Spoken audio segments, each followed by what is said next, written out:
ሄሉ ለመጀመሪያ ጊዜ ለሄለን ማስጠንቀቂያ ሰጣት።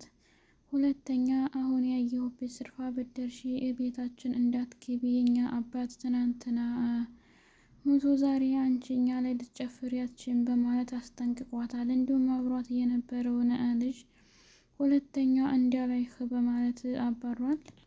ሁሉም የሰው ቤትም ቢሆን ብዙ ያገኘሁበት ትምህርቶች አሉ። ለወንድሜም ሆነ ለቤተሰቦች የምችለውን ነገር ዋጋ ከፍላለሁ በማለት የተማረችበትን ተናግራለች። ህይወት ብዙ አስተማሪ እንደሆነች እያሳየበት ነገር አለ። ሰላሙ አለይኩም ወራህመቱላሂ ወበረካቱ። ውድና የተከበራችሁ የሀዩቲ ቤተሰቦች ሰላም፣ እንዴት ናችሁ? እንዲሁም ክርስቲያን ወገኖች ሰላም ብያለሁ። ለዚህ ቻናል አዲስ የሆናችሁ ላይክ፣ ሼር፣ ሰብስክራይብ በማድረግ ቤተሰብ ሁኑ። እንዲሁም ታጎኝ የሆናችሁ ወዳችሁ ላበረታታችሁኝና እስካሁን ድረስ ላይክ ሼር እያደረጋችሁ ለምትተባበሩኝ ውድ ቤተሰቦች ከልብ አመሰግናለሁ። ትልቅ ክብር አለኝ። እንግዲህ ድራማ ባለፈው ቪዲዮአችን ላይ እንዳየነው መሲ ብዙ ፋይል የያዘ ወረቀት ከቤት አኑራ እንደጠፋትና እንዲሁም ቬሎ የምታስረዳበት ጊዜና ሰዓት እየጠበቀች እንደነበረ አይተናል።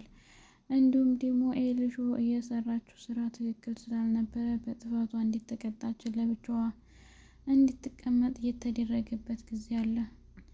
ሄሉም የምታወራም ሆነ የምትሰራውም ስራ ትክክል እንዳልሆነ ሳሙኤል እየነገራትና እያስጠነቅቃት ነበር። በዛሬው ቪዲዮአችን ላይ ደግሞ ያየነው ሄለን ዛሬ ትናንት ሀዘን ላይ እንደነበርን እያወቅሽ በማለት ተኋላ ተከታትሎ ቤሎ የምትሰራውንና እንዲሁም የት እንደምትሄድ ምን እንደምታወራ ደርሶበታል። ስለዚህ በዛሬው ቪዲዮአችን ላይ ደግሞ የምናየው ቤሎ የመጀመሪያ ጊዜ ማስጠንቀቂያ ሲሰጣት ለሄለን ሁለተኛ እኔ ከማልጠብቅሽ ቦታ ላይ እና ካላሰብኩት ቦታ ላይ ባገኝሽ እኔን አያድርገኝ በማለት እንደዛተባትና እንዲሁም ደግሞ አብሯት የቆመውን ወንድ ደብድቦ ካጠገቧ እንዲርቅ አድርጎታል። ሄለንም ካጠገቧ ይህ ነገር ቤሎ ስለደረሰባትና ያወራችውን ሁሉ ስለሰማባት በጣም ደንግጣለች። እንዲሁም ነገሮታችን ሁሉ ልታጠፋፋና ልታሳልፍ ብትፈልግ እንኳን ቤሎ በኋላ ተከትሎ ገና ከቤት አጀምሮ የምታወራውንም የምትሄድበትንም ለማረጋገጥ እየተከታተላት ነበረ። እንዲሁም ሁኔታዋና የያዘችው ድርጊት ደስ ስላላለውና ስላላመነበት በቀጥታ መከታተሉን ነበር መፍትሄ አድርጎ ያዘውና ስለዚህም ከቤት ወጥታ የት እንደምትሄድ ማጋ እንደምትቆም ማጋ እንደምታወራም አሁን ይህንንም በማየቱ ለሄለንም ሆነ ለጓደኛው አስጠንቅቋቸዋል።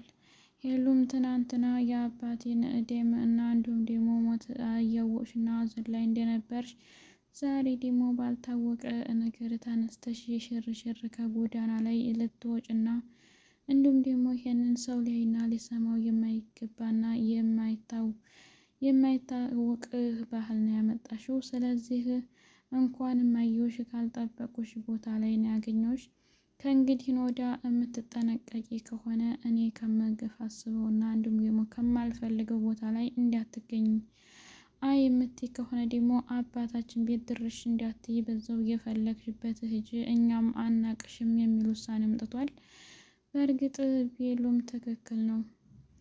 ሄሉ ብዙ ጥፋቶች አሉባት፣ እንዲሁም ደግሞ የተያዘባት መረጃ አለ ለጊዜው ባይወጣም አሁን ላይ ግን የምታደርገው ድርጊት እየከፋና እየባሰ ስለሄደ ሁሉም መረጃ ሊወጣ ይመስለኛል። ሄሉም ዛሬ ማንም ቢነግረው እንኳንና ቢያስጠነቅቀው እንዲሰማና ሊያውቅ አልቻለም ነበረ። ዛሬ ግን ከቤት ጀምሮ ተስልክ አወሬዋም ሆነ ታካሂዷም የት እንዲያረፈችና የት እንደደረሰች ተኋላ ተከታትሎ ስለደረሰባትና ስላየባት ሁሉን ነገር አምኗል። ጆሮ ከሰማና ወይም አይነታዬ ምስክር ለምንም አያስፈልግም። ሰው እንዲነግርና እንዲያስጠነቅቀኝም አልፈልግ። ስለዚህ የሚጠበቅብኝን ሁሉ አይቻለሁኝ ብሎ እራሱን አሳምኗል። ኤልሹም ደግሞ ቤት በነበረችበት ጊዜ ባጠፋችው ጥፋት ተቀጣ ከቤት ብቻዋን እንድትቀመጥና እንዲሁም ደግሞ ያጠፋችውን ጥፋቴ ነው ብላ እስከምትቀበል እንዲሁም እስከምትታረም ለብቻ አድርገዋል ነበር። ይህንንም አለማሰብና አለማገናዘብ ሆኖባት ከፍቅረኛ ጋር እኖራለሁ ብላ ወደ ቤት ለቃ ወጥታ ነበር። ፍቅረኛዋም ደግሞ የሚገባ ምክር ነው የሰጣት። ምንም ቢሆን ከቤተሰብ የሚበልጥ ነገር የለም። ቤተሰብ ያለሽን መስማት አለብሽ።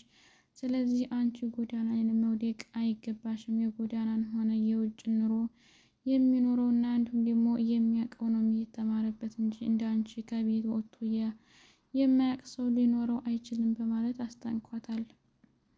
ኤሊሾም አሁን ላይ ልሰማው አልቻለችም። ልቧ ተደፍኗል። የልጇን ሁሉ የሰማችውን ሁሉ ልታምን ስላልቻለች ብልጥ በሰው ይማራል፣ እንዲሁም ደግሞ ሞኝ በራሱ ሲደርስ ይማራል እንደሚባለው ጊዜ ኤሊሾም ፍቅረኛዋ ቢነግራት ስላልሰማች እና ስላላገናዘበች ስለዚህ ራሷ ሲደርስባት እና ስታገኘው ትቀምሰዋለች በማለት ሁሉም ትቷቸዋል።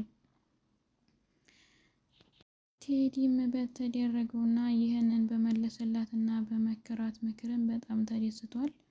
እንዲሁም የሚገባ ምክር ነው። በጣም አክብርሃለሁ፣ በጣም ነው የወደድኩልህ፣ የሚያስፈልገውን ነገር ነው የተናገርከው። ስለዚህ ልብ ካላት እና ከፈለገችው ተሷ እንደፈለገ ትሆን አያምሽ መነገሯ ነው በማለት ቴዲም አውቋል። ያው ኤሊሾም አሁን ላይ ወደ ቤትም አልገባም እሱንም አልፈልግም ብላ ለብቻዋ ሆና እንዴት ተቀመጠች ነው ያየ ነው። ያው በቀጣይ ግን ወደ ቤተሰቦቿ እንደምትመለስ ተስፋለን።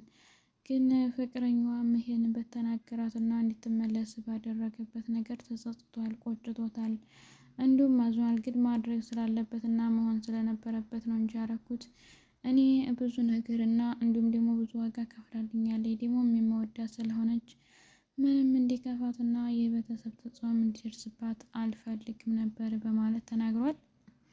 ቴዲም አይ የተናገርከው ትክክል ስለሆነ አሁን ላይ የምትማርበት ከሆነ ትማርበት፣ ለቤተሰቦቿ ያልጠቀመች እና ያልሆነች ለአንተም ልትሆን አትችልም በማለት ገልጾለታል።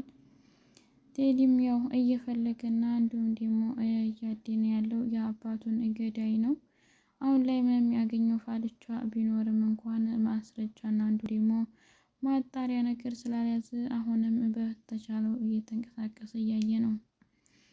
ኑኑም ከእናትና እንዲሁም ከወንድሟ ጋር በእነ ሄሉ ቤት ተቀጥረው ቢሰሩ እንኳን የሚሰሩበትን እና እንዲሁም ደግሞ የሚኖሩበትን ኑሮ በጣም እንደተማረችበት እና እንዲሁም ደግሞ እንዲያወቀችበት እየገለጸ ነበር። ኑኑዬ በጣም ከእድሜዋ ሳይሆን በጣም ይሄ ነው ሰብሩ የማይገለጥ አስተሳሰቧ፣ አስተያየቷ እንዲሁም ለወንድሟ እየሰጠችው የነበረው ምክር በጣም አስገራሚ ነው። ለራሷ ማውቃ ለሰውን ማሰብ ተደረሰች። ዛሬ ትንሽ ናት የተባለችው እንዴት ትልቅ ሆና ለመካሪ ተበቃች፣ ተመስገን እያለች አይንዬም ደስ ብሏታል። ይሄን አይነት ሀሳብና እንዲሁም ደግሞ እንዲህ አይነት ልታስቢ ስለቻልሽ በጣም ነው ደስ ያለኝ ብላለች አይንዬ። ያው የልጇን ጥንካሬና እንዲሁም ደግሞ የምትመክራትን ምክር ስለሰማች ደስ ብሏታል። ምንም አይነት መከፋትና እንዲሁም ደግሞ ሌላ ችግር ይመጣብኛል ብላ አላሰበችም። አሁን ላይ ልጆች ካሉ ምንም አይነካኝም የሚል አስተሳሰብና አስተያየትም ስላላት በጣም ደስ ብሎናል። ሁሉም በዚህ በአሁኑ አያያዙና በጸባዋ በአስተያየነቷ ተቀጠለች። ወደፊት ከፍ ያለ ደረጃ ላይ ደርሳ እንደምናያት አንጠራጠርም። እንዲሁም ደግሞ መሲ የኑኑዬ እህት የጠፋባትን ፋይል እያፈላለገች ነው ያለችው።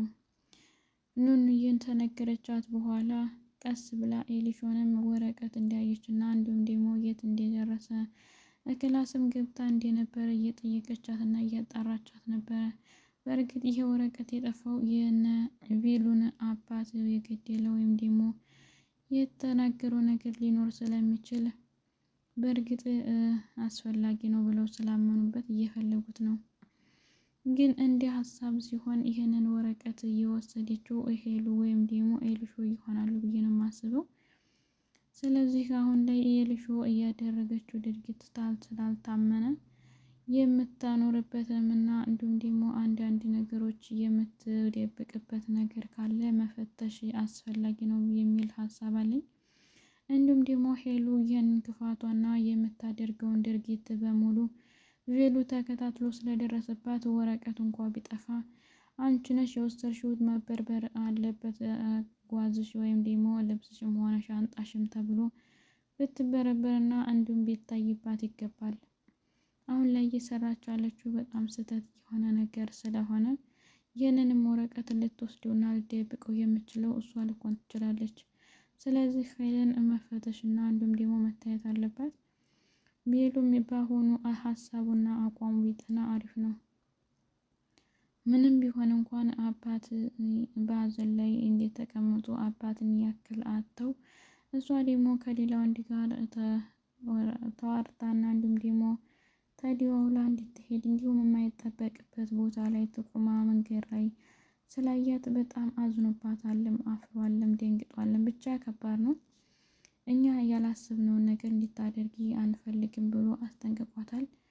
ሄሉም ይህንን ማስጠንቀቂያ አይታ ለወደፊቱ ተቆጥባና እንዲሁም ከድርጊቶቿ ሁሉ ተመልሳ እንደምናያት አንጠራጠርም። አሁንም ብዙ ከቀጠለ በአንድ ላይ ኑንዬና ቪዱ በአንድ ሆነው ቢመጡና እንዲሁም ደግሞ ቴዲም ከመሲ ጋር በአንድ ሆነው ሀሳብ አለን።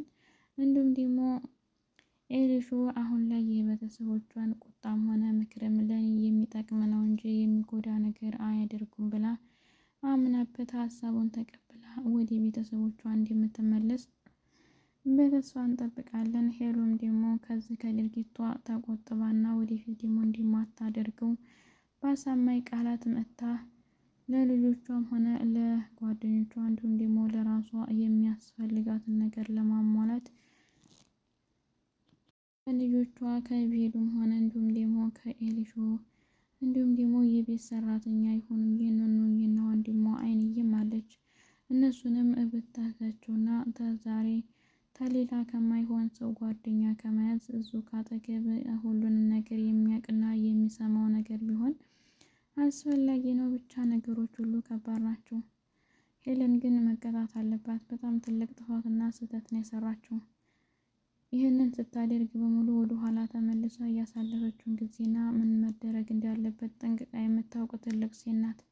ስለዚህ ይህ ምንም አያስከፋም፣ ቢታይም ባይታይም ችግር የለውም የሚባል ነገር ብዙ ነገሮች እያጠፋና እያሳሳተ ስለሚሄድ በድርጊቷም ደግሞ ስላልተቆጣች ማን ይነካኝና ማን አለብኝ ላይ ስለሆነች ያው በቀን ብዛትም ቢሆን የምትደርስበትና የምትደዋወልበት እንዲሁም ደግሞ የምታወራበትን ሁሉ ቬሉ ተከታትሎ መረጃ ይዟል። ስለዚህ በቂ ምክንያት አለው ማለት ይቻላል። ይህን ደግሞ ቬሉ ተከታትሎ የያዘበት ምክንያት ቢኖር ከቤት ውስጥ ያለው ረብሻና እንዲሁም ደግሞ አስተያየቷ ሁሉ የምትሰራው ነገር ትክክል መስሎ ስላልታየው ጥንቃቄ ሰጥቶታል።